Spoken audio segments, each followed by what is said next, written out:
ጦርነቱ ቀጥሏል። ኢራን በእስራኤልና በሰላጤው ሀገሮች ላይ የሚሳኤል ጥቃት ስትፈጽም እስራኤልም በኢራን ከተሞች ሕንፃዎችን ማፈራረሷን ቀጥላለች። በዚሁ የጦርነትና የባሩድ ጭስ ውስጥ ደግሞ ፕሬዚዳንት ዶናልድ ትራምፕ ውይይት እያደረግን ነው የሚለውን ትርክታቸውን አቁመው አሁን ደግሞ ባለ 15 ነጥብ የተኩስ አቁም ስምምነት ለኢራን ልከናል በሚለው ተክተውታል። አሶሺየትድ ፕሬስ የዜና ወኪል ደግሞ ሁለት የፓኪስታን ባለሥልጣናትን ጠቅሶ እንደዘገበው ፓኪስታን እንዳደራዳሪ እያደረጋት ይገኛል። ጦርነቱን ለማስቆም የሚያስችል ባለ 15 ነጥብ አሜሪካ ቀረጽ የተኩስ አቁም ስምምነት ዕቅድ ኢራን ደርሷታል ብሏል። ትቀበለው አትቀበለው ያለው ነገር የለም።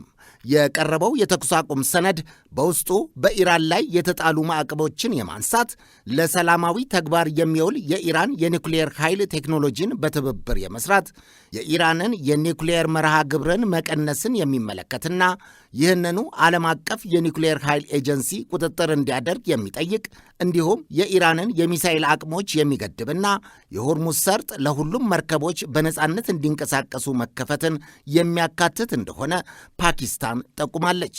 በፓኪስታን የኢራን አምባሳደር ሬዛ አሚር ሞጋዳም ደግሞ በኢራንና አሜሪካ መካከል ምንም አይነት ቀጥተኛም ሆነ ቀጥተኛ ያልሆነ ውይይት እየተደረገ አይደለም ብለዋል። ፕሬዚደንት ትራምፕ ከኢራን ጋር አሜሪካ ከተገቢዎቹ ሰዎች ጋር እየተነጋገርን ነው፣ እነሱም ስምምነትን ለማሰር የሚፈልጉ ናቸው ቢሉም የኢራን የጦር ኃይል ቃል አቀባይ ደግሞ አሜሪካ ከራሷ ጋር እየተወያየች ይሆናል ሲሉ በስላቅ ምላሽ ሰጥተዋል። በርካታ ታዛቢዎች ኢራን ከዚህ ሁሉ የአሜሪካና የእስራኤል ጥምር የማያቋርጥ ጦርነት በኋላ ጸንታ መቆሟን ጦርነቱን እያሸነፈች እንደሆነ እንዲሰማት አድርጓታል ይላሉ። የዓለም ኢኮኖሚን የስንግ አንቆ የያዘው የሆርሙዝ ወሽመጥን ዘግታ መያዟ ወደፊት ድርድር ከተደረገ እንኳን የበላይነት የምትይዝበት ነጥብ አድርጋ ትተማመናለች። ፕሬዚዳንት ትራምፕ እንደ ሐማስ ወይም ሂዝቦላ ሁሉ ጦርነቱን መሪዎች ከተወገዱ እናሸንፋለን፣ ይፍረከረካሉ ብለው ማመናቸው የተሳሳተ ስሌት እንደሆነ የፐርሻው ጦርነት እያሳየ ነው ይባላል።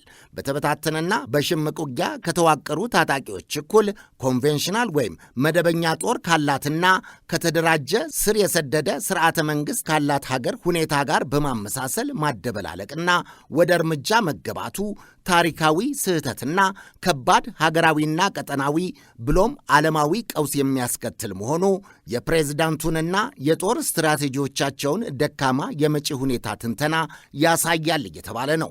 የሰሞነኛው የፕሬዝዳንት ትራምፕ ከኢራን ጋር የተኩስ አቁም ውይይት ወደ ማድረግ የማዝማማት ሁኔታ የእስራኤሉን ጠቅላይ ሚኒስትር ቤንያሚን ኔትንያሁን አጣብቂኝ ውስጥ ነው የከተታቸው። በፕሬዝዳንት ትራምፕና በጠቅላይ ሚኒስትር ኔትንያሁ መካከል ኢራንን በተመለከተ ያለሙት የመጨረሻ ግብ መለያየቱ ልዩነቶቻቸውን አጉልቶ አውጥቶታል ትላለች የቢቢሲ የመካከለኛው ምስራቅ ተንታኝ የሆነችው ሉሲ ዊሊያምሰን። ኔትንያሁ ለእስራኤል ሕዝብ ምን ቃል ገቡ?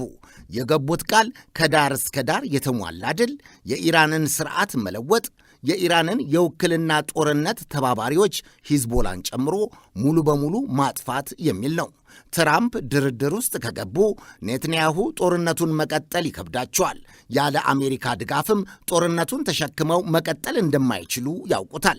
ድርድሩን መቀበል ደግሞ ለሕዝባቸው የገቡትን ፍጹም ድል የማምጣት ቃል ያፈርሳል። ጠቅላይ ሚኒስትር ኔትንያሁ ባለውለታቸውን ፕሬዝዳንት ትራምፕን እምቢ ማለትም ቀላል ኪሳራ አይሆንላቸውም።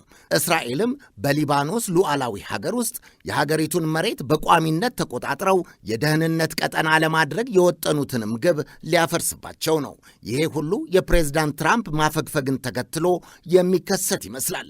ከዚህ የባሰው አደገኛው የቀጣይ ሁኔታዎች ትንተና ደግሞ ይህ የአሜሪካ እውነትም ይሁን ውሸት የድርድር ወሬና የስምምነት ፍላጎት ለተጨማሪ ቀጣይ ጦርነት የመሰናጃ ጊዜ ለመግዛት የተቀመረ ነው የሚለው ነው። አሜሪካ በሺዎች የሚቆጠሩ የባህር ኃይል ወታደሮችና የባህር ኃይል መርከቦቿን ወደ ቀጠናው እያስጠጋች ነው።